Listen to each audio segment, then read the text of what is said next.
Good morning, all.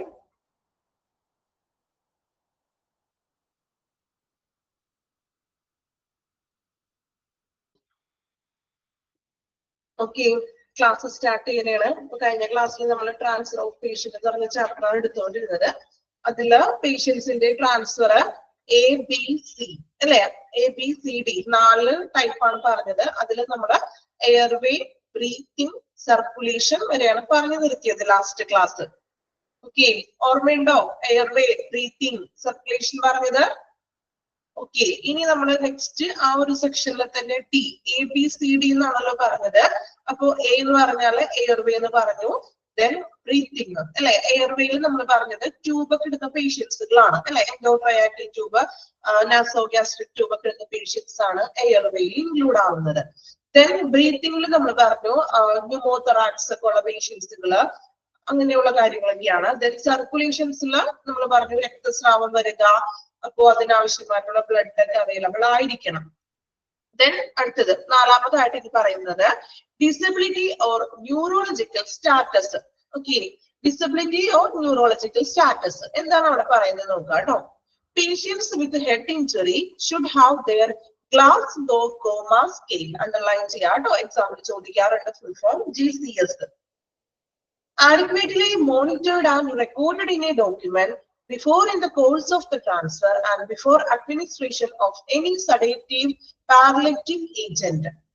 അതായത് injury ഒക്കെ സംഭവിച്ച, ഹെഡ് ഇഞ്ചുറി ഒക്കെ സംഭവിച്ചിട്ടുള്ള പേഷ്യൻസ് ആണ്. അതായത് തലയ്ക്ക് മാരകമായിട്ടുള്ള പരിക്കുകൾ സംഭവിച്ചിട്ടുള്ള പേഷ്യൻസ്, അവർക്ക് GCS എന്ന് പറഞ്ഞൊരു മോണിറ്ററിങ് ആവശ്യമാണ്. GCS എന്ന് പറഞ്ഞിട്ടുണ്ടെങ്കിൽ ഗ്ലാസ്ഗോ കോമ സ്കെയിൽ എന്ന് പറഞ്ഞാല് ഈ ഹെഡ് ഇഞ്ചുറി ഒക്കെ സംഭവിച്ചിട്ട് ചിലപ്പോ കോമ സ്റ്റേജിലൊക്കെ ആയിപ്പോന്നൊക്കെ പറയും അല്ലെ, അതായത് തലയ്ക്ക് ബ്രെയിനിലൊക്കെ മാരകമായിട്ടുള്ള ഇഞ്ചുറീസ് സംഭവിക്കുന്ന പേഷ്യൻസ്. സോ അവർക്ക് കമ്പ്യൂട്ടറൈസ്ഡിൽ ഒരു മോണിറ്ററിങ് നടത്തും, മോണിറ്ററിങ് ചെയ്യും. അതാണ് GCS എന്ന് പറഞ്ഞാല്. അതായത് GCSൽ മോണിറ്ററിങ് ചെയ്യുന്നത് പേഷ്യൻസിന്റെ ഇപ്പൊ കണ്ണുകളുടെ ചലനം എങ്ങനെയാണ്, മൂവ്മെന്റ് ഉണ്ടോ, മോട്ടോ മീൻസ് കൈകളും കാലുകളും ചലിക്കുന്നുണ്ടോ, അല്ലെങ്കിൽ ലിപ് മൂവ്മെന്റ് ഉണ്ടോ, സംസാരിക്കാനായിട്ട് പറ്റുന്നുണ്ടോ, ഇതെല്ലാം മോണിറ്റർ ചെയ്യുന്നു ഈ കമ്പ്യൂട്ടറൈസറിൽ. ഓക്കെ, ഒരു കമ്പ്യൂട്ടറിൽ മോണിറ്ററിങ് ചെയ്യുന്നു. അതിനെയാണ് GCS ഗ്ലാസ്ഗോ കോമ സ്കെയിൽ എന്ന് വിളിക്കുന്നത്. ഓക്കെ, ക്ലാസിന്റെ ലാസ്റ്റ് ടീച്ചർ പിക്ചർ കാണിച്ചു തരാം. ഓക്കെ, അപ്പൊ കുറച്ചും കൂടി ക്ലിയർ ആവും. അപ്പൊ ഒന്ന് മനസ്സിലാക്കി വെക്കാം. ഓക്കെ, അപ്പോ ഹെഡ് ഇഞ്ചുറി ഒക്കെ സംഭവിച്ചിട്ടുള്ള പേഷ്യൻസ് ആണ്, അവർക്ക് GCS വേണം. അതായത് നമ്മൾ കമ്പ്യൂട്ടറിൽ മോണിറ്ററിങ് വേണം. അങ്ങനെയുള്ള പേഷ്യൻസ് ആണ് ഇവിടെ ഉദ്ദേശിക്കുന്നത്. ദെൻ പിന്നെ പറയുന്നത് before in the course of അല്ലെ, അപ്പൊ adequately monitored GCS മോണിറ്റർ ചെയ്തിരിക്കണം. Then recorded in document before and the course of transfer before administration any sedative paralytic agent. എന്താ sedative or paralytic agent എന്ന് പറഞ്ഞാൽ? sedative എന്ന് വെച്ചാൽ എന്താണ്? sedative നമ്മൾ സഡേഷൻ എന്ന് പറയില്ലേ, ചില മെഡിസിൻസ് ഒക്കെ കഴിക്കുമ്പോൾ ഭയങ്കര സഡേഷൻ ആണെന്ന് പറയാറുണ്ടോ? ഭയങ്കര മയക്കമാണ് പേഷ്യൻസിന്. ചിലപ്പോ ഭയങ്കര വേദനയും ബുദ്ധിമുട്ടുള്ള പേഷ്യൻസിനൊക്കെ ആണെങ്കിൽ സഡേറ്റീവ് ഇഞ്ചക്ഷൻസ് കൊടുക്കും. ഇതിന് വേണ്ടിയിട്ടാണ് ആ വേദനയിൽ നിന്നും ഒരു വിമുക്തി കിട്ടാൻ വേണ്ടിയിട്ട് അല്ലെ. അപ്പോ സഡേറ്റീവ് ഓർ പാരലിറ്റിക് ഏജന്റ് എന്ന് പറഞ്ഞാൽ എന്താണ്? മീൻസ് മെഡിസിൻ തളർന്നു പോകാന്നല്ല, ഒരു മയക്കം കിട്ടാനായിട്ട്. ഇപ്പൊ ട്രാൻസ്ഫർ ചെയ്യുന്ന ടൈമിൽ ചില പേഷ്യൻസുകൾക്ക് സഡേറ്റീവ് മെഡിസിൻസ് കൊടുക്കും. അതാണ് സഡേറ്റീവ് ഓർ പാരലൈറ്റിക് ഏജന്റ് എന്ന് പറയുന്നത്. ഓക്കെ, അതായത് ഈ നമ്മൾ ട്രാൻസ്ഫർ ചെയ്യുന്ന ടൈമിൽ ചിലപ്പോൾ ഭയങ്കര വേദനയും ബുദ്ധിമുട്ടുകളൊന്നും വരാതിരിക്കാൻ വേണ്ടി പേഷ്യൻസിന് ജസ്റ്റ് ഒരു സഡേഷൻ, അവർക്കൊരു മയക്കത്തിലായിരിക്കുമ്പോൾ ട്രാൻസ്ഫർ പെട്ടെന്ന് തന്നെ സുഖമാക്കാൻ വേണ്ടിയിട്ട് നമ്മൾ എന്ത് കൊടുക്കും? സഡേറ്റീവ് മെഡിസിൻസുകൾ നൽകുന്നു. ഇങ്ങനെ മാരകമായിട്ടുള്ള പരിക്കുകളൊക്കെ വരുന്ന പേഷ്യൻസിനെ നമ്മൾ ട്രാൻസ്പോർട്ട് ചെയ്യുമ്പോൾ അവർക്ക് എന്ത് കൊടുക്കും? സഡേറ്റീവ് മെഡിസിൻസ് കൊടുക്കും. സോ ഈ സഡേറ്റീവ് മെഡിസിൻസ് കൊടുക്കുന്നതിന് മുൻപ് അത് ഡോക്യുമെന്റ്സിൽ എഴുതിയിരിക്കണം എന്ന്. ഈ രണ്ട് കാര്യങ്ങളാണ് അവിടെ പറയുന്നത്. ഒന്ന്, ഹെഡ് ഇഞ്ചുറി ഉള്ള പേഷ്യൻസിന് GCS മോണിറ്ററിംഗ് ഉണ്ടായിരിക്കും. അതോടൊപ്പം തന്നെ പേഷ്യൻസിന് നമ്മൾ സഡേറ്റീവ് മെഡിസിൻസ് നൽകുമ്പോൾ അത് ഡോക്യുമെന്റിൽ എഴുതിയിരിക്കണം. ക്ലിയർ ആണോ? ഓക്കെ അല്ലേ? GCS എന്താണെന്ന് പിക്ചർ കാണിച്ചു തരാം കേട്ടോ. ലാസ്റ്റ് പിക്ചർ കാണിച്ചു തരാവേ. Then second paragraphil നോക്കാം. The patient should be protected from cold by providing suitable blankets. Apart from above pre-transfer checklist, On the day transfer itself, all basic investigation should be performed to reflect the present condition of the patient. Okay, അതായത് നമ്മള് പേഷ്യന്റിനെ transfer ചെയ്യുമ്പോൾ കോൾഡിൽ നിന്നൊക്കെ അതാക്കാൻ വേണ്ടിയിട്ട് ആവശ്യമായിട്ടുള്ള ബ്ലാങ്കറ്റ്സുകളും കാര്യങ്ങളും നൽകിയിരിക്കണം. അതോടൊപ്പം pre transfer check ലിസ്റ്റിന് പുറമെ ഒരു ട്രാൻസ്ഫർ ചെക്ക് ലിസ്റ്റും കൊടുക്കും. ചെക്ക് ലിസ്റ്റ് എന്ന് പറഞ്ഞാൽ എന്താണ്? ഒരു ചെറിയൊരു പേപ്പറിൽ ചെക്ക് ലിസ്റ്റ് പോലെ എഴുതിയിട്ടുണ്ടാകും. നമ്മൾ ട്രാൻസ്ഫർ ചെയ്യുന്ന ടൈമിൽ എന്തൊക്കെയാണ് ആ പേഷ്യൻസിന്റെ മെഡിസിൻസിന്റെ ഡീറ്റെയിൽസ് കാര്യങ്ങളൊക്കെയാണ് ചെക്ക് ലിസ്റ്റ് ഉദ്ദേശിക്കുന്നത്. സോ ഈ ചെക്ക് ലിസ്റ്റിന് പുറമെ പേഷ്യൻസിന് സ്യൂട്ടബിൾ ആയിട്ടുള്ള ഈ കോൾഡിൽ നിന്നൊക്കെ സംരക്ഷണം ലഭിക്കുന്നതിന് വേണ്ടിയിട്ട് ഒരു ബ്ലാങ്കറ്റ്സ് കൊടുക്കുക. Then on the day transfer itself, all basic investigations should be performed to reflect the present condition of the patient. Transfer ചെയ്യുന്നതിന് മുൻപായിട്ട് അതുവരെയുള്ള പേഷ്യൻസിന്റെ പ്രസന്റ് കണ്ടീഷൻ, നമ്മളിപ്പോ ട്രാൻസ്ഫർ ചെയ്യാൻ പോവുകയാണ് പേഷ്യൻസിന്, സോ ആ ഒരു ടൈമിലുള്ള പ്രസന്റ് കണ്ടീഷൻസും കൂടി രേഖപ്പെടുത്തിയിരിക്കണം. എന്താണ് ഇപ്പോഴത്തെ കണ്ടീഷൻ? ദെൻ നമ്മൾ ഈ കണ്ടീഷനിൽ നിന്നും പേഷ്യന്റിനെ ട്രാൻസ്ഫർ ചെയ്ത് മറ്റൊരു ഏരിയയിലേക്ക് കൊണ്ടുപോകാൻ പോലെയാണ് അല്ലെ. അപ്പൊ പോകുന്ന വഴിക്ക് എന്തും സംഭവിക്കാം അല്ലെ. സോ എന്താണോ കൊണ്ടുപോകുന്ന ടൈമിലുള്ള പ്രസന്റ് കണ്ടീഷൻ നോക്കിയിരിക്കണം. ഓക്കെ, അത്രയും കാര്യങ്ങളാണ് ഡിസബിലിറ്റി ഓർ ന്യൂറോളജിക്കൽ സ്റ്റാറ്റസിൽ പറയുന്നത്. ക്ലിയർ ആണോ? GCS ഫുൾ ഫോം പഠിക്കണം കേട്ടോ, ഗ്ലാസ്ഗോ കോമ സ്കെയിൽ.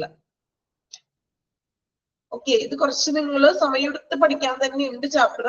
ചിലപ്പോൾ കുറച്ച് മെഡിക്കൽ ടേമുകളൊക്കെ ആയതുകൊണ്ട് നിങ്ങൾക്ക് പെട്ടെന്ന് അങ്ങോട്ട് മനസ്സിലാവണമെന്നില്ല. അപ്പൊ അതുകൊണ്ടാണ് ഞാൻ പിക്ചറും കൂടി കുറച്ച് കാണിച്ചു തരാം. ഓക്കെ, ഇനി നെക്സ്റ്റ് നോക്കാം. അപ്പൊ 4 സെക്ഷൻ കഴിഞ്ഞു കേട്ടോ. എയർവേ ABCD നമ്മൾ പറഞ്ഞില്ലേ. Airway, breathing, circulation, then disability or neurological status. അപ്പൊ 4 എണ്ണം കംപ്ലീറ്റ് ആയിട്ടുണ്ട്. ഇനി നെക്സ്റ്റ് നോക്കുന്നത് മോഡ് ഓഫ് ട്രാൻസ്ഫർ അല്ലെ. നമ്മൾ പറഞ്ഞു പല ഡിഫറെന്റ് മോഡ് ഓഫ് ട്രാൻസ്ഫർ ഉണ്ട്. എയർ ട്രാൻസ്പോർട്ട് ചെയ്യാം, land transport, personal, going alone അല്ലെ. അപ്പൊ ഇനി എങ്ങനെയാണ് മോഡ് ഓഫ് ട്രാൻസ്പോർട്ട് എന്നാണ് നെക്സ്റ്റ് നോക്കുന്നത്. Mode of transfer. The two most commonly employed methods to transfer of patient are ground transport by including ambulance and mobile intensive care units and air transport. ഇപ്പൊ main ആയിട്ട് 2 ടൈപ്പാണ് നമ്മുടെ mode of transfer പറയുന്നത്. Ground transport, അതായത് നമ്മൾ റോഡിലൂടെ പോകുന്നത്, ആംബുലൻസിന് പല ആംബുലൻസുകൾ ഉണ്ട് അല്ലെ. അതോടൊപ്പം തന്നെ എയർ ട്രാൻസ്പോർട്ട്, അതായത് ഹെലികോപ്റ്റർ ആംബുലൻസുകൾ. ഈ 2 എണ്ണമാണ് മെയിൻ ആയിട്ട് നമ്മൾ മോഡ് ഓഫ് ട്രാൻസ്പോർട്ടിൽ പറയുന്നത്. ഇനി അതിൽ ഫസ്റ്റ് നമുക്ക് നോക്കാം, ഗ്രൗണ്ട് ട്രാൻസ്പോർട്ട് ആണ് ആദ്യം നോക്കുന്നത് കേട്ടോ. നോർമലി നമ്മൾ കോമൺ ആയിട്ടുള്ള ഒരു ട്രാൻസ്ഫറിന് ഉപയോഗിക്കുന്നത് ഗ്രൗണ്ട് ട്രാൻസ്പോർട്ട് ആണ് അല്ലെ. ആണോ? പേഷ്യൻസിന് നമ്മൾ നോർമൽ ആയിട്ടുള്ളത്. പിന്നെ ഏറ്റവും കുറച്ചും കൂടി ഫാസ്റ്റ് ആയിട്ടുള്ള കേസസിനാണ് നമ്മൾ എയർ ട്രാൻസ്പോർട്ട് ഉപയോഗിക്കുന്നത് അല്ലെ. അപ്പൊ ഗ്രൗണ്ട് ട്രാൻസ്പോർട്ട് എങ്ങനെയാണെന്ന് നോക്കാം. Different type of ambulances are used in mode of transfer of patient. അല്ലെ, നമ്മള് എന്താ നമ്മൾ റോഡിലൂടെയൊക്കെ സഞ്ചരിക്കുമ്പോൾ കാണാറുണ്ടല്ലോ പലതരത്തിലുള്ള ആംബുലൻസുകൾ പോകുന്നത്. എല്ലാ ആംബുലൻസുകളും ഒരേപോലെയാണോ? ആണോ?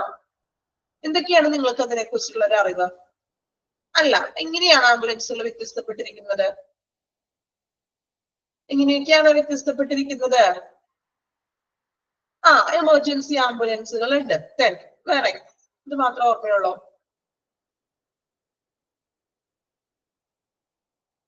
പലതരത്തിലുള്ള നമ്മൾ ആംബുലൻസിന്റെ പേരുകൾ വായിച്ചിട്ടുണ്ടോ നിങ്ങള്? ആംബുലൻസുകൾ പോകുമ്പോഴേ പേര് ശ്രദ്ധിച്ചിട്ടുണ്ടോ? Basic life support ambulance, advanced എന്നൊക്കെ പറഞ്ഞ് കണ്ടിട്ടുണ്ടോ? MICU. ഓക്കെ, ഇനി ആംബുലൻസുകൾ കാണുമ്പോൾ ഒന്ന് ശ്രദ്ധിക്കണം കേട്ടോ, പേരുകളൊന്ന് നോട്ട് ചെയ്ത് വെക്കുക. അപ്പോ നമ്മൾ ഇന്ന് നോക്കാൻ പോകുന്നത് മെയിൻ ആയിട്ടുള്ള ആംബുലൻസുകളാണ്. First one basic life support ambulance. ഇങ്ങനെയുള്ള ഒരു ആംബുലൻസിന്റെ പേര് നിങ്ങൾ വായിച്ചിട്ടുണ്ടോ? കണ്ടിട്ടുണ്ടോ? ബേസിക് ലൈഫ് സപ്പോർട്ട് ഉണ്ട്. ഓക്കെ, ഇനി വായിക്കാത്തവര് ആംബുലൻസ് കാണുമ്പോൾ ജസ്റ്റ് ഒന്ന് പേരുകളൊന്ന് നോക്കി വെക്കാം. ഓക്കെ, നമ്മൾ അതിനെ കുറിച്ച് പഠിക്കാനുള്ളതാണല്ലോ, നമുക്ക് അതിനെ കുറിച്ചിട്ടുള്ള അറിവ് വേണം അല്ലെ.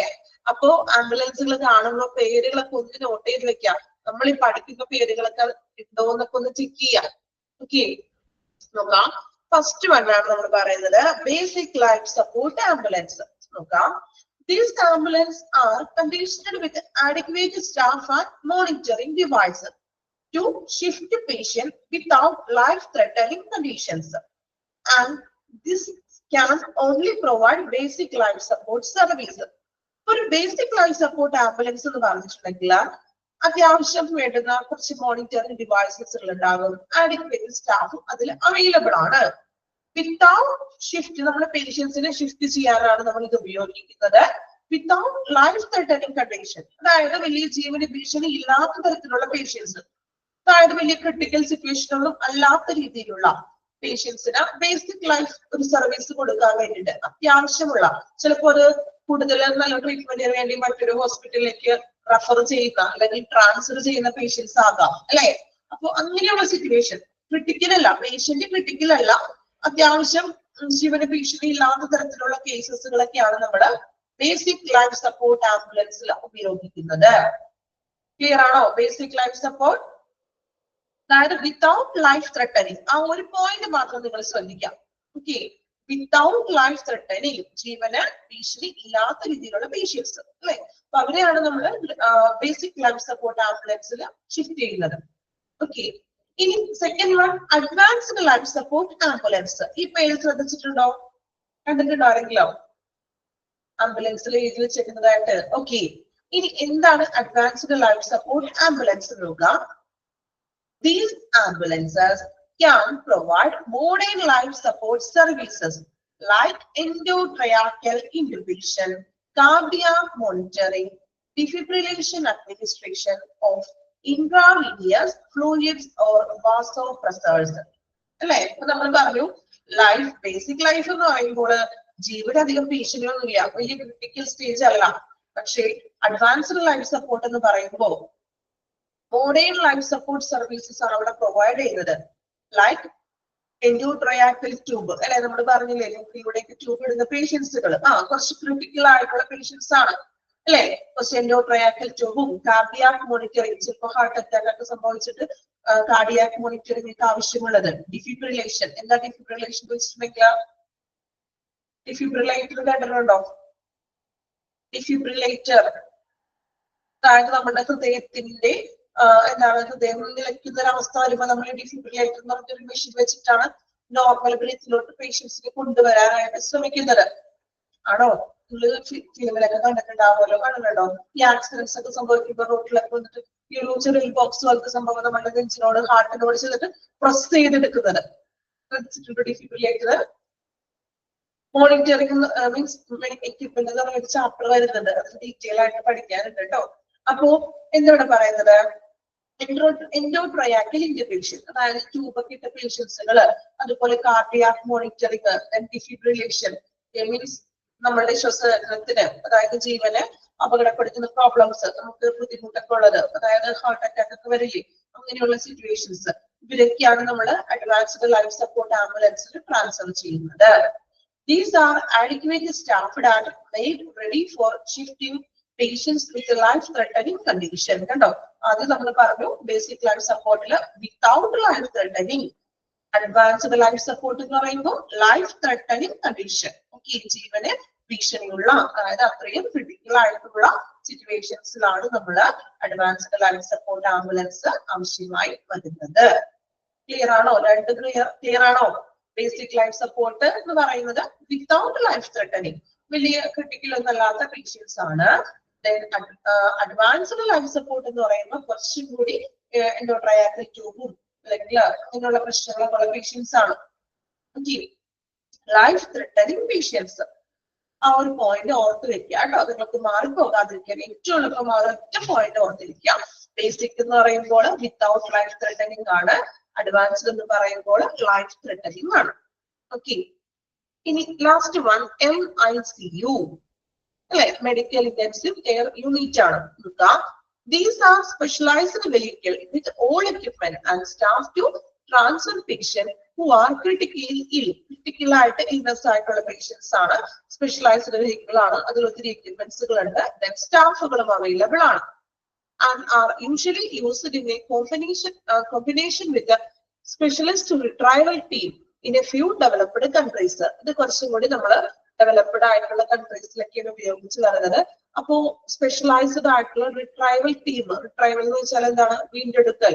അപ്പൊ അത്രയും ക്വാളിഫൈഡ് ആയിട്ടുള്ള പേഴ്സൺസ് കൂടി ഇതിൽ ഇൻക്ലൂഡഡ് ആണ്. പേഷ്യൻസിന് അത്രയും ക്രിട്ടിക്കൽ ആണ്. അപ്പോ പോകുന്ന വഴിയിൽ എന്തെങ്കിലും സംഭവിക്കുകയാണെങ്കിലും അതിന് റിട്രൈവൽ ചെയ്യാനായിട്ടുള്ള ടീം, സ്പെഷ്യലിസ്റ്റ് ആയിട്ടുള്ള ടീം അതിൽ ഇൻക്ലൂഡഡ് ആണ് MIC എന്ന് പറയുന്നത്. ഓക്കെ. അപ്പോ ഗ്രൗണ്ട് ട്രാൻസ്പോർട്ടിൽ പ്രധാനമായിട്ടും 3 എണ്ണമാണ് നമ്മൾ പറഞ്ഞത്. Basic life support, advanced, then MICU. MICU എന്ന് പറഞ്ഞാൽ ഡെവലപ്ഡ് കൺട്രീസിലാണ് ഉപയോഗിച്ച് വരുന്നത്. അവിടെ സ്പെഷ്യലൈസ്ഡ് ആയിട്ടുള്ള റിട്രൈവൽ ടീം അവൈലബിൾ ആയിരിക്കും. ഓക്കെ, ഒന്ന് വായിച്ചു നോക്കാം കേട്ടോ. ഗ്രൗണ്ട് ട്രാൻസ്പോർട്ട് 3 എണ്ണം വായിക്കുക. വായിക്കുമ്പോൾ നമ്മൾ ഇമ്പോർട്ടന്റ് ആയിട്ട് പറയുന്ന കാര്യങ്ങൾ അണ്ടർലൈൻ ചെയ്ത് പോകുക കേട്ടോ. Without life threatening, life threatening, then developed countries. എൻഡോട്രയാക്കില് കഴിഞ്ഞ ക്ലാസ്സിൽ ഉണ്ടായിരുന്നോ? എൻഡോട്രയാക്കിൽ ട്യൂബ് ഓർമ്മയുണ്ടോ? പിക്ചറൊക്കെ കാണിച്ചതാണല്ലോ. കഴിഞ്ഞ ക്ലാസ്സിൽ ഉണ്ടായില്ല, അതാണ് കണ്ടിന്യൂഷൻ കിട്ടിയില്ല അല്ലെ. അപ്പൊ കഴിഞ്ഞ ക്ലാസ് ഒന്ന് കാണാം കേട്ടോ. അതിൽ കൃത്യമായിട്ട് ഞാൻ പറഞ്ഞിട്ടുണ്ട്, നമ്മൾ പേഷ്യൻസിന്റെ മൂക്കിലൂടെയൊക്കെ ട്യൂബ് ഇടില്ലേ, അതായത് കിടപ്പായിട്ടുള്ള പേഷ്യൻസുകളൊക്കെ. ഇപ്പൊ ട്യൂബ് ഇടുന്ന പേഷ്യൻസ് ആണ്, അതാണ് എൻഡോട്രയാക്കിൽ ട്യൂബ്. ഓക്കെ, അതുപോലെ തന്നെയാണ് നാസോഗ്യാസ്ട്രിക്, മൂക്കിലൂടെയൊക്കെ ട്യൂബ് ഇടുന്നത്. അപ്പൊ അത്രയ്ക്ക് ക്രിട്ടിക്കൽ ആകുന്ന പേഷ്യൻസിനൊക്കെ അല്ലേ നമ്മൾ ട്യൂബ് ഇടാറ്. ഓക്കെ,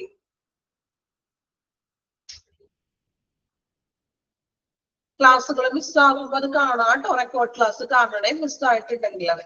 ഓക്കെ, വായിച്ചു നോക്കാം കേട്ടോ. ഗ്രൗണ്ട് ട്രാൻസ്പോർട്ടില് 3 എണ്ണം മനസ്സിലാക്കി വായിക്കുക.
ഓക്കെ, കംപ്ലീറ്റ് ചെയ്തില്ലേ? ഗ്രൗണ്ട് ട്രാൻസ്പോർട്ട് 3 എണ്ണമാണ്, ബേസിക്, അഡ്വാൻസ്ഡ്, MICU. ഓക്കെ, ഇനി നമ്മൾ നോക്കുന്നത് എയർ ട്രാൻസ്പോർട്ട്. അപ്പൊ നമ്മൾ പറഞ്ഞു മെയിൻ ആയിട്ട് മോഡ് ഓഫ് ട്രാൻസ്പോർട്ട് എന്ന് പറഞ്ഞാൽ 2 ടൈപ്പ് ആണ്, ഗ്രൗണ്ടും എയർ ട്രാൻസ്പോർട്ടും. ഇനി എയർ ട്രാൻസ്പോർട്ട് നോക്കാം കേട്ടോ.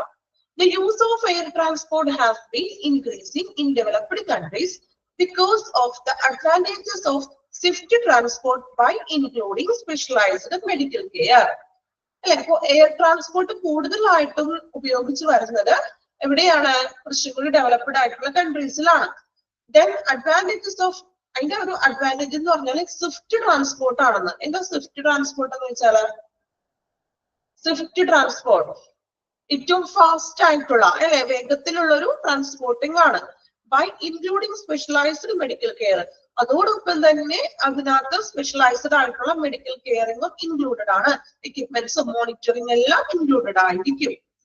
There has been an improved prognosis of patients with trauma, severe myocardial infarction, and severe stroke owing to rapid provision of suitable medical care by the use of air transport.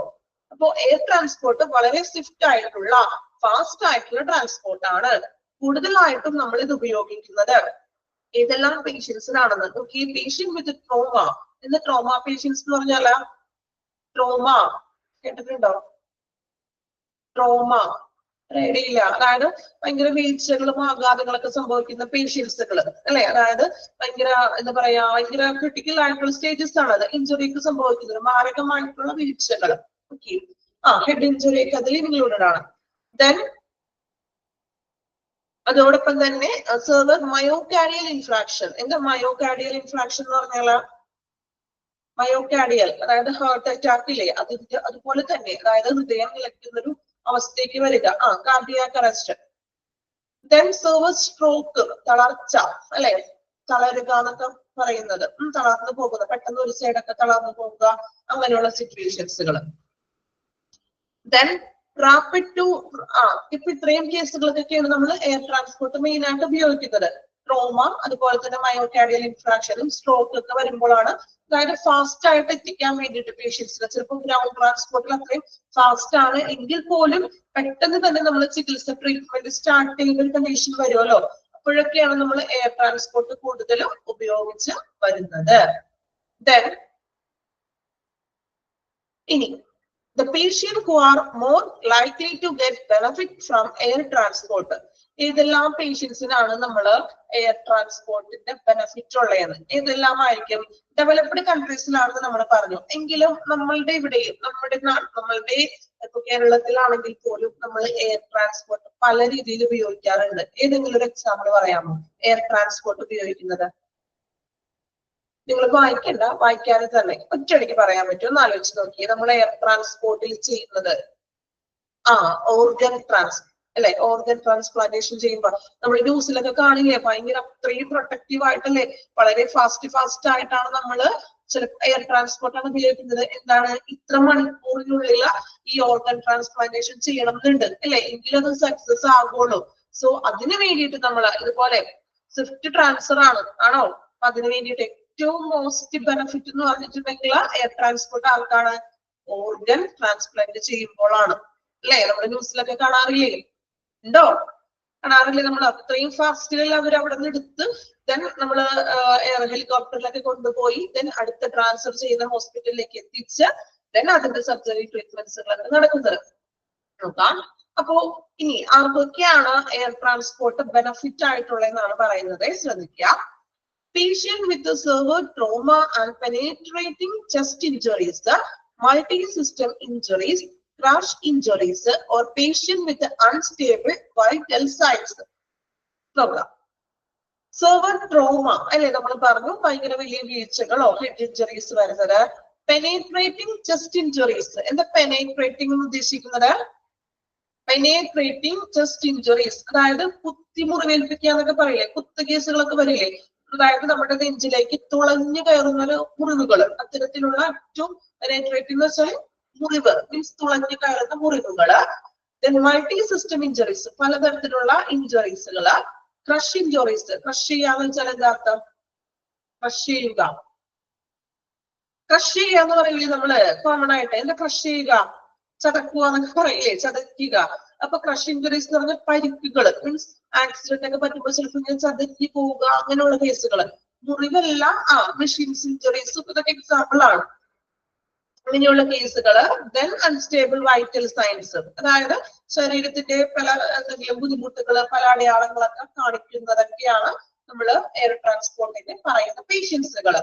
പെനേട്രേറ്റിംഗ് chest injuries വരും, trauma പേഷ്യൻസുകള്, multi system, then crush injuries, then vital signs, ഭയങ്കര എന്താ critical ആയിട്ടുള്ള സയൻസുകളൊക്കെ കാണിക്കുന്നത്.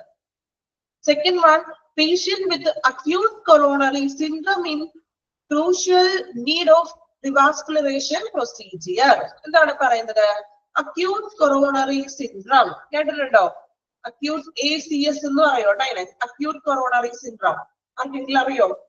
May be science related ആയിട്ട് പഠിച്ച ആരെങ്കിലും ഉണ്ടോ? അങ്ങനെയുള്ളവർക്ക് കുറച്ചുകൂടെ ഐഡിയ ഉണ്ടാവുമല്ലോ, അതാണ് ഞാൻ ചോദിച്ചത്. അക്യൂട്ട് കൊറോണറി സിൻഡ്രോം എന്തെങ്കിലും ഐഡിയ ഉണ്ടോ? ഓക്കെ. അക്യൂട്ട് കൊറോണറി സിൻഡ്രോം എന്ന് ഉദ്ദേശിക്കുന്നത് നമ്മുടെ രക്തധമനികൾ അല്ലെ, നമുക്കറിയാലോ നമ്മുടെ ശരീരത്തിലുള്ള രക്തധമനികൾ ഉണ്ട്, രക്തയോട്ടം നടക്കുന്നുണ്ട് അല്ലെ. അപ്പൊ ഈ രക്തധമനികളില് കൃത്യമായിട്ട് ബ്ലഡ് ഇങ്ങനെ പാസ് ചെയ്തുകൊണ്ടിരിക്കുകയാണ്. സോ ഈ രക്തധമനികളില് നമ്മുടെ രക്തത്തിന്റെ ഓട്ടം കുറയുന്ന ഒരു അവസ്ഥയാണ്. അതായത് ഹൃദയത്തിന്റെ രക്തോട്ടം കുറയും. എന്താണ്?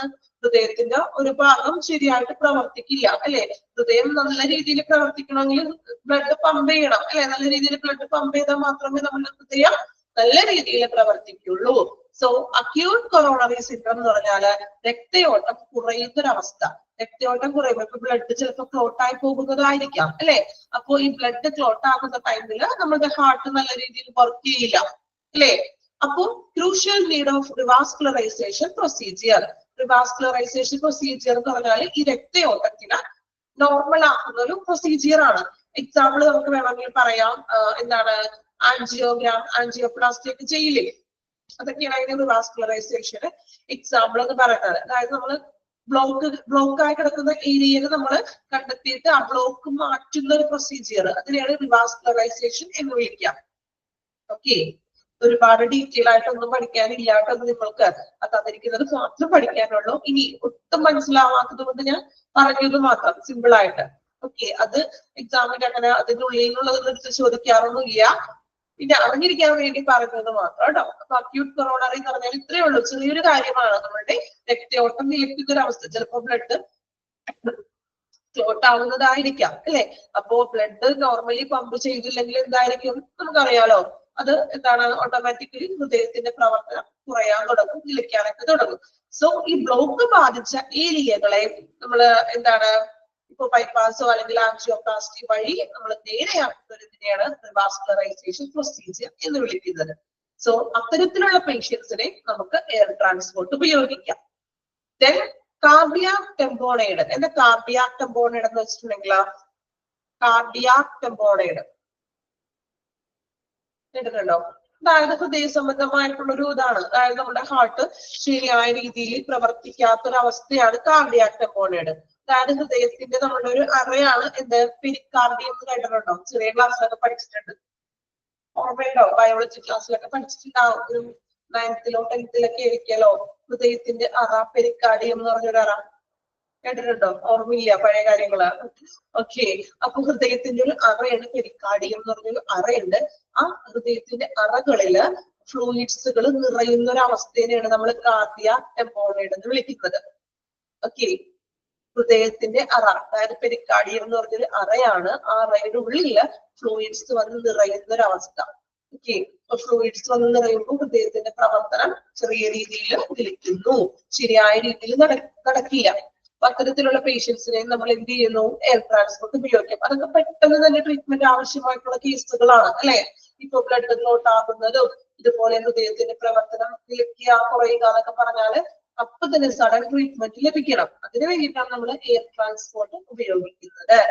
വിത്ത് ഇനി നെക്സ്റ്റ് നോക്കി, വിത്ത് ഹിമോഡൈനാമിക് കോംപ്രമൈസ്. അതായത് ഹിമോഡൈനാമിക് എന്ന് പറഞ്ഞാല് നമ്മുടെ രക്തപ്രവാഹത്തിന് നിലയ്ക്കുന്ന ഒരു അവസ്ഥ, അതുപോലെ രക്തയോട്ടം കുറയുന്ന ഒരു അവസ്ഥ. Then cardiogenetic shock. ഇത് cardiogenetic shock. Cardiogenetic shock in needed intra-aortic balloon pump or other assisted device. Cardiogenetic shock സംഭവിക്കുന്ന പേഷ്യൻസ് അല്ലെ, അവർക്ക് ഇൻട്രാ എറോട്ടിക് ബലൂൺ പമ്പ് ഉപയോഗിക്കുന്നു.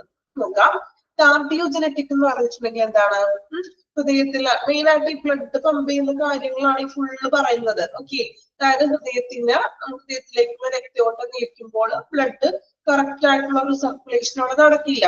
സോ ഈ ബലൂൺ പമ്പ് എന്ന് ഉദ്ദേശിക്കുന്നത് ചെറിയൊരു എക്യുപ്മെന്റ് ആണ്, ഹൃദയത്തിന്റെ ഉള്ളിൽ കടത്തുന്ന ചെറിയൊരു ഉപകരണമാണ്. സോ ഈ നമ്മളെ ബ്ലഡ് പമ്പ് ചെയ്യാൻ ഉപയോഗിക്കുന്ന ഒരു ചെറിയൊരു ഇൻസ്ട്രുമെന്റ് ആണ്. അപ്പൊ ആ ഇൻസ്ട്രുമെന്റ് നമ്മുടെ ശരീരത്തിനുള്ളിൽ, അതായത് ഹൃദയത്തിന്റെ ഉള്ളിൽ ചെയ്യുമ്പോൾ കൃത്യമായിട്ടും ശരിയായ രീതിയിൽ നമ്മുടെ ബോഡിയിൽ എല്ലാ ഏരിയകളിലേക്കും ബ്ലഡ് പമ്പ് ചെയ്യുന്നു. അതിന് വേണ്ടിയിട്ട് ഉപയോഗിക്കുന്ന ഒരു ചെറിയൊരു ഇൻസ്ട്രുമെന്റ് ആണ് ഇൻട്രാ എറോട്ടിക് ബലൂൺ പമ്പ് എന്ന് പറയുന്നത്. ഓക്കെ, അപ്പൊ ഈ ചെറിയൊരു എക്യുപ്മെന്റ് നമ്മുടെ ഹൃദയത്തിന് ഉള്ളിൽ വയ്ക്കുമ്പോൾ പെരിക്കാർഡിയൽ ഹൃദയത്തിന് പൊതിഞ്ഞുള്ള ആവരണം അറിയുന്നാണോ ഞാൻ പറഞ്ഞത്?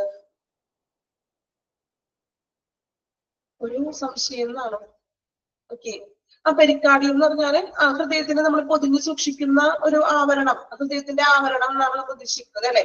ചെറിയ ക്ലാസ്സിൽ അങ്ങനെയല്ല പഠിച്ചേക്കുന്നത്. പെരിക്കാർഡിയം അറ, അതായത് പൊതിഞ്ഞു സൂക്ഷിക്കുന്നത്.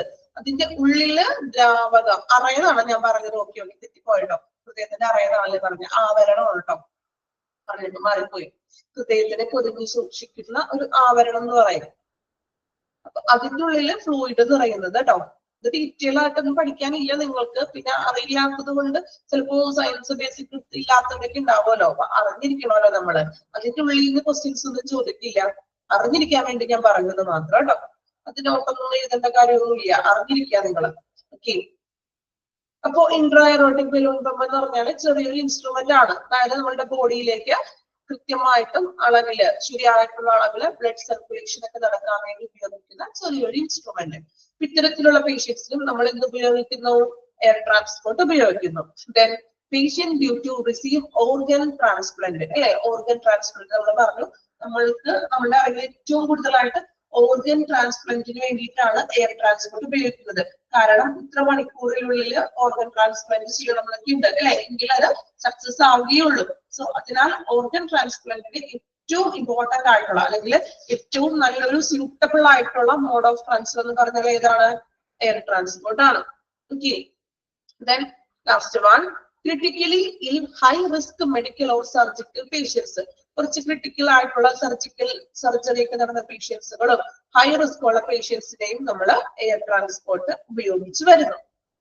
ഓക്കെ. ഇനി ഒന്ന് വായിച്ചു നോക്കി നിങ്ങൾ, എയർ ട്രാൻസ്പോർട്ട് വായിക്കുക കേട്ടോ. കുറച്ച് മെഡിക്കൽ ടേമുകളൊക്കെ വന്നിട്ടുണ്ട്, അതിപ്പോ നമ്മൾ പറഞ്ഞ് ക്ലിയർ ആക്കിയിട്ടുണ്ട്. ദെൻ ജസ്റ്റ് വായിക്കുക കേട്ടോ. അതിന് നോട്ട് സെപ്പറേറ്റ് എഴുതി പഠിക്കേണ്ട ആവശ്യമൊന്നുമില്ല. ഉള്ളിലുള്ള കാര്യങ്ങൾ മാത്രം ചോദിക്കോളും. എക്സ്ട്രാ നോട്ടും അതിനെ പറ്റിയൊന്നും ജസ്റ്റ് ഒന്ന് അറിഞ്ഞിരിക്കുക കേട്ടോ.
കംപ്ലീറ്റ് ചെയ്തോ എയർ ട്രാൻസ്പോർട്ട്?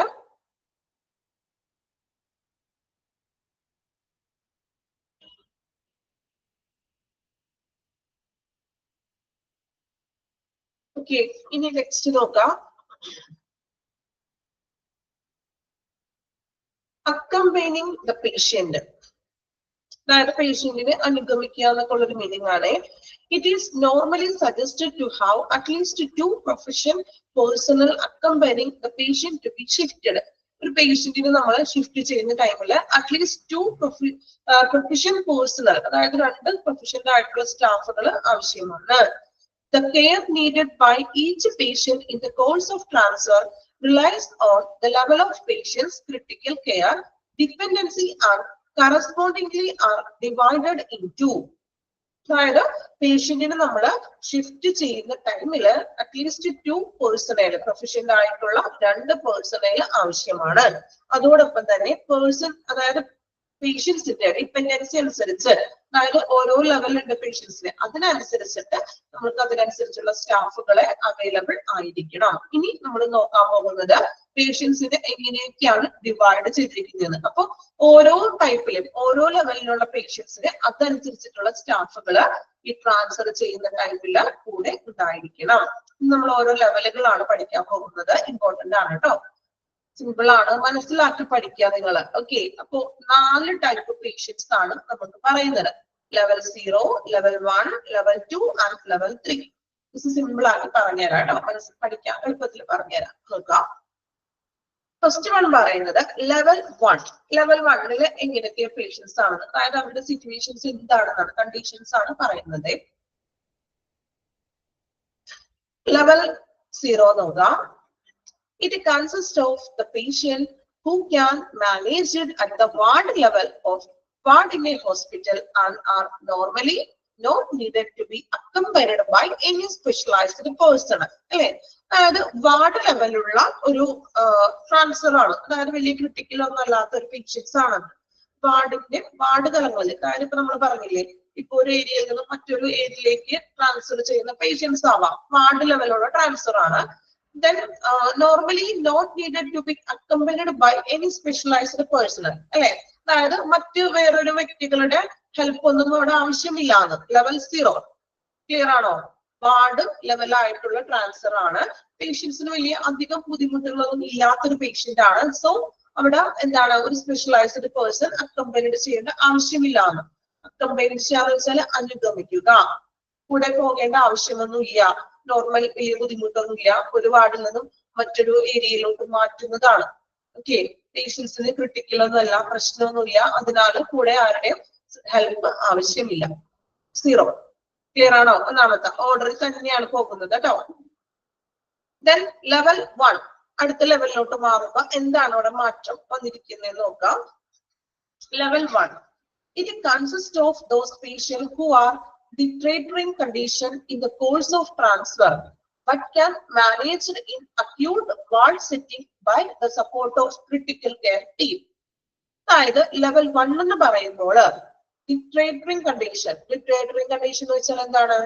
കണ്ടീഷൻ വഷളാകുക എന്ന് പറയും നമ്മൾ, അല്ലെ, മോശമാവുക. അതായത് പോകുന്ന ടൈമിലെ പേഷ്യൻസിന് എന്തെങ്കിലും കണ്ടീഷൻ മോശമാകാം. ചിലപ്പോൾ ബ്രീത്തിങ് പ്രോബ്ലം വന്നേക്കാം, അല്ലെ, ചിലപ്പോൾ ആള് ഭയങ്കരമായിട്ട് അൺകോൺഷ്യസ് ആയി പോകുന്ന ഒരു അവസ്ഥയ്ക്ക് വരാം, അല്ലെ. അങ്ങനെയുള്ള പേഷ്യൻസ്, അതായത് ട്രാൻസ്ഫർ ചെയ്യുന്ന ടൈമില് പേഷ്യൻസിന്റെ വഷളായിക്കൊണ്ടിരിക്കുന്ന രോഗികള്, എന്നാൽ അതിൽ ക്രിട്ടിക്കൽ ടീം അവൈലബിൾ ആണ്, അല്ലെ. അതായത് ക്രിട്ടിക്കൽ ടീമുകൾ ഉണ്ടാകും. ആരൊക്കെയാണെന്ന് പറയുന്നുണ്ട്. ക്രിട്ടിക്കൽ കെയർ ടീമിന്റെ സപ്പോർട്ട് കൊണ്ട് okay ആക്കാവുന്നത്. This is usually should be accompanied by a paramedic UI, a trained nurse. Paramedic UI എന്ന് വെച്ചിട്ടുണ്ടെങ്കിൽ പാരാമെഡിക്കൽ നേഴ്സ് ഇല്ലേ, അതിനകത്ത് തന്നെയാണ് പാരാമെഡിക് UI എന്ന് പറയുന്നത് കേട്ടോ. അതായത് പാരാമെഡിക് നേഴ്സ് എന്ന് വെച്ചാൽ ആരാ? ഡിപ്ലോമ ലെവലിലൊക്കെ ഉള്ള പാരാമെഡിക് നേഴ്സും ഉണ്ടാകും. അതോടൊപ്പം തന്നെ ഒരു ട്രെയിൻഡ് നേഴ്സ്, എക്സ്പീരിയൻസ്ഡ് ആയിട്ടുള്ള ഒരു നേഴ്സ് ഉണ്ടാകും. സോ ഈ രണ്ട് നേഴ്സസ് ഉണ്ടാകുന്നതോടൊപ്പം ഇങ്ങനെ ഒരു വഷളാകുകയാണെങ്കിൽ അവർക്ക് അതിനനുസരിച്ചിട്ടുള്ള ഒരു ക്രിട്ടിക്കൽ കെയർ ടീമും ഈ നേഴ്സസിന് നൽകാനും കഴിയും. ഓക്കെ, ഇതാണ് ലെവൽ 1 പറയുന്നത്. ക്ലിയർ ആണോ? ലെവൽ 1 എന്ന് പറഞ്ഞിട്ടുണ്ടെങ്കിൽ ഡിറ്ററേറ്ററിംഗ് കണ്ടീഷൻ, പോകുന്ന ടൈമില്, അല്ലെ, ട്രാൻസ്ഫർ ചെയ്ത് പോകുന്ന ടൈമില് പേഷ്യൻസിന്റെ കണ്ടീഷൻ മോശമാകുന്ന ഒരു സിറ്റുവേഷൻ. അപ്പൊ അവിടെ രണ്ട് മെഡിക്കൽ UI നേഴ്സും ഉണ്ടാവാം, ട്രെയിൻഡ് നേഴ്സും ഉണ്ടാവാം. സോ ഇങ്ങനെ വഷളാകുന്ന ടൈമില് അവർക്ക് കൃത്യമായിട്ടുള്ള ക്രിട്ടിക്കൽ കെയർ ഈ രണ്ട് പേരും നൽകും. ഓക്കെ, ഇനി ലെവൽ 2ലേക്ക് വരാം. It consists of patients who are needed of observation or intervention for failure of single organ system. Underline ചെയ്യാം, സിംഗിൾ ഓർഗൻ എന്നുള്ളത് അണ്ടർലൈൻ ചെയ്തിടാം കേട്ടോ. Have to be accompanied by trained and proficient personnel. Single organ failure, ഒരു organ, ഏതെങ്കിലും ഒരു organ failure ആയിട്ടുള്ള patients ആണ് level 2 വരുന്നത്. ഓക്കെ, ആ ഒരൊറ്റ കാര്യം മാത്രം ഓർത്തിരിക്കുക. Failure of single organ. Okay, ഏതെങ്കിലും ഒരു ഓർഗൻ ഫെയിലിയർ ആയിട്ടുള്ള പേഷ്യൻസ്. സോ അക്കമ്പൈനഡ് വേണം. ആരാണ് കൂടെ ഉള്ളത്? ട്രെയിൻഡ് ആൻഡ് പ്രൊഫഷണൽ ആയിട്ടുള്ള ഒരു പേഴ്സണൽ. വെൽ ട്രെയിൻഡ് ആയിരിക്കണം, പ്രൊഫഷണൽ ആയിട്ടുള്ള പേഴ്സണൽ ആണ് കൂടെ പോകുന്നത്. ക്ലിയർ ആണോ? Level 2 failure of single organ, ഒരു ഓർഗൻ ഫെയിലിയർ ആയിട്ടുള്ളത്. ഓക്കെ, ഇനി ലെവൽ 3 നോക്കാം. It consists of patient needed advanced respiratory care during transport with the support of two failing organ system. Underline ചെയ്യാം, two failing organ. ലെവൽ 2 നമ്മൾ പറഞ്ഞത് single organ ആണ് fail ആയിരിക്കുന്നത്. പക്ഷെ ലെവൽ 3ലേക്ക് വന്നപ്പോ കുറച്ചും കൂടി കണ്ടീഷൻ മോശമായി. എന്താണ്? 2 ഫെയിലിയർ ഓർഗൻസ്, രണ്ട് ഓർഗൻ ഫെയിലിയർ ആയിട്ടുള്ള പേഷ്യൻസ് ആണ്. സോ അഡ്വാൻസ്ഡ് റെസ്പിറേറ്ററി കെയർ, അല്ലെ? റെസ്പിറേറ്ററി കെയർ എന്ന് വെച്ചിട്ടുണ്ടെങ്കിൽ ഓക്സിജനും മറ്റും ആവശ്യമാണ്, അല്ലെ? റെസ്പിറേറ്ററി ആവശ്യമാണ്. This patient must be accompanied by competent doctor along with a nurse and paramedic. ആരൊക്കെയാണ് ഇപ്പൊ വേണ്ടത്? സിംഗിൾ ഓർഗൻ ആണ്, സോറി, 2 ഓർഗൻ ആണ്, അറ്റ്ലീസ്റ്റ് 2 ഫെയിലിയർ ഓർഗൻ ആണ്. സോ റെസ്പിറേറ്ററി പ്രോബ്ലംസ് ഉണ്ട്. അതിനാൽ ഷിഫ്റ്റിംഗ് ടൈമില് ഒരു ഡോക്ടർ ഉണ്ടായിരിക്കണം, ഒരു നേഴ്സ് ഉണ്ടായിരിക്കണം, ഒരു പാരാമെഡിക് നേഴ്സസ് ഉണ്ടായിരിക്കണം. ഓക്കെ, ക്ലിയർ ആണോ? കുറച്ചുകൂടി ക്രിട്ടിക്കൽ ആയതുകൊണ്ടാണ് ഡോക്ടർ കൂടെ വേണം, ഒരു നേഴ്സും വേണം, അതുപോലെ പാരാമെഡിക് അത്യാവശ്യമാണ്. ഓക്കെ, ലെവൽ 3 ക്ലിയർ ആണോ? Level 0, 1, 2 and 3. ലെവൽ 0 നമ്മൾ പറഞ്ഞത് വാർഡ് ലെവലാണ്. സോ അവിടെ അക്കമ്പൈനിങ് പേഴ്സന്റെ ആവശ്യം ഇല്ല. ലെവൽ 1 നമ്മൾ പറയുന്നത് വഷളാകുന്ന ഒരു പേഷ്യൻസ്, അതായത് ട്രാൻസ്ഫർ ടൈമില് പേഷ്യന്റിന് രോഗം വഷളാകാം. സോ ഒരു പാരാമെഡിക് യുഐയും ട്രെയിൻഡ് നഴ്സും കൂടെ വേണം. അപ്പൊ അവർക്ക് വഷളാകുന്ന സിറ്റുവേഷൻസില് പേഷ്യൻസിന് ക്രിട്ടിക്കൽ കെയർ നൽകാനും കഴിയുന്നു. ദെൻ ലെവൽ 2 നമ്മൾ പറഞ്ഞത് ഫെയിലിയർ ഓഫ് 1 സിംഗിൾ ഓർഗൻ, ഏതെങ്കിലും ഒരു ഓർഗൻ ഫെയിലിയർ ആയിട്ടുള്ള പേഷ്യൻസുകൾ. സോ അവരുടെ ഒപ്പം തന്നെ ഒരു ട്രെയിൻഡ് ആയിട്ടുള്ള പേഴ്സൺസ് ആവശ്യമാണ്. ദെൻ ലെവൽ 3 വരുമ്പോൾ 2 ഫെയിലിയർ ആയിട്ടുള്ള ഓർഗൻ ആണ് വരുന്നത്. അതിനാൽ അവർക്ക് റെസ്പിറേറ്ററി കെയർ ആവശ്യമാണ്. സോ ഒരു ഡോക്ടർ, ഒരു നേഴ്സ് ആൻഡ് പാരാമെഡിക് ആവശ്യമാണ്. ക്ലിയർ ആണോ? 4 എണ്ണം, 4 ലെവൽ ക്ലിയർ ആണോ? പഠിച്ചോ? ഏറ്റവും മാക്സിമം സിമ്പിൾ ആക്കിയാണ് ഞാൻ പറഞ്ഞു തന്നിരിക്കുന്നത്. ആണോ? പഠിച്ചോ? ഓക്കെ, ഒന്ന് വായിച്ചു നോക്കി നിങ്ങള്. 4 ലെവലും വായിക്കാം കേട്ടോ.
Okay, complete ചെയ്തോ?